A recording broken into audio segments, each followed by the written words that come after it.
Ina wuni? Lafiya lau. Ba na ce maka kar ka zo ba, me yasa ka zo? Wai ke me ya faru duk sanda na ce zan zo amma sai in ga hankalinki a tashe. Yayana ne ya hana ni tsayuwa da kowa shi yasa. Allah sarki. To shi yayan naki bai san da cewa dole sai an zo wajenki kafin zaki samu wanda zai aure ki ba? Ba za ka gane. Inna lillahi wa inna ilaihi. Shi ne wancan kenan. Wallahi shi ne, don girman Allah ka tafi. Ka tafi don Allah. Yau dai gaskiya ba zan tafi ba sai dai komai zai faru ya faru.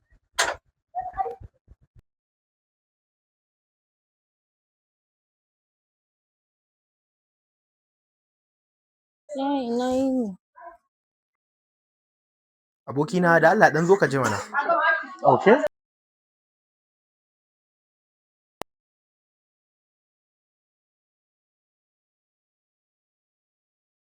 Abokina kana ji ba? Wancan ƙanwata ce. Kuma haƙiƙanin gaskiya ban san iya adadin samarin da na raba ta da su ba. Amma ina ganin wannan kaman ba dabara bane. Kana ji abokina? Dan Allah akwai wani alfarma da nake so ka mun. Wannan yarinyar da kake gani, daga ni sai ita iyayen mu suka bari a duniya. Duk wani abu da nake yi ina yin ƙoƙari ne domin in ga na kula da tarbiyyarta. Kuma na san hakan ba zai taɓa yiwuwa ba sai da gudunmawarku ku da kuke zuwa wurinta. Ban san iya adadin samari nawa ne faɗa da su a kanta ba. Saboda haka abokina dan Allah dan Annabi ina mai roƙonka idan ka san ba auren yarinyar nan za ka yi ba, don girman Allah daga yau ka yi haƙuri kar ka sake zuwa wurinta. Haka ne abokina. Dan gaskiya ko lokacin da nake taɗi lokacin da ka zo hankalinta ya tashi sosai. Hakan ne ma ya sa ta ce min in gudu. So amma abin da ya sa ni ban gudu ba saboda kai ma ina so mu yi magana da kai ne in ba ka shawara. Ok to shikenan ina jin ka. Shawaran shine abokina, ku daina sa ƙwallon ku suna jin tsoron ku da yawa.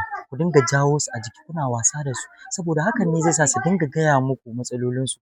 Amma idan ba haka ba za su je su yi wani abu wanda ku karan kanku ba ku sani ba. Sa'annan abokina, wannan hanyar da ka biyo hanya ne mai kyau. Ka samu saurayi ka mai magana in har ya san ba da gaske yake ba, kai ya sake zuwa. Ba wai ka samu kai ta faɗa da su ba, ba shi bane. Eh haka ne abokina. Na gode sosai. To amma yanzu ya da gasken ne ko ya? Gaskiya ni ma dai san in soyayya ne ya ɗibe ni. Amma wallahi ban tashi aure ba.